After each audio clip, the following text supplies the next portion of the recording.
જય માતાજી મિત્રો, વાઘ બારસની સર્વ મિત્રોને હાર્દિક શુભકામના। 11 પછીના બીજા દિવસને વાઘ બારસ કહેવાય છે। આ વાઘ બારસ ખાસ કરીને ગુજરાતમાં જ મનાવવામાં આવે છે।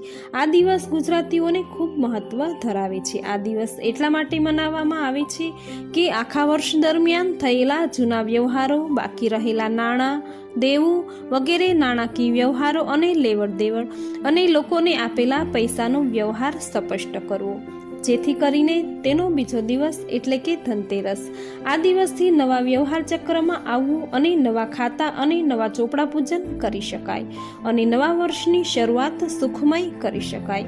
આ જ કારણે ગુજરાતીઓ વાઘ બારસનો તહેવાર આવી રીતે મનાવે છે। દરેક પ્રાંતના લોકો આ દિવસને અલગ અલગ રીતે ઉજવે છે। આ દિવસને નંદિની વ્રત અને ગોવત્સા દ્વાદશી તરીકે પણ ઓળખવામાં આવે છે। આ દિવસે પરિણીત મહિલાઓ ગાય સાથે વાછરડાની પૂજા કરે છે। આમ આ દિવસનું મહત્વ ગુજરાતીઓ માટે જૂના વર્ષનો હિસાબ ચૂકતે કરી ધનતેરસથી નવા ચોપડા પૂજન કરી નવો વ્યવહાર શરૂ કરવો। આમ આપણા ગુજરાતમાં આવી રીતે વાઘ બારસ મનાવાય છે। તો આશા કરું છું આ માહિતી તમને જરૂર ગમી હશે। તો વિડીયોને લાઈક જરૂર કરજો, તમારા મિત્રોને શેર કરવાનું ભૂલશો નહીં અને કોમેન્ટ બોક્સમાં જય માતાજી જરૂર લખજો।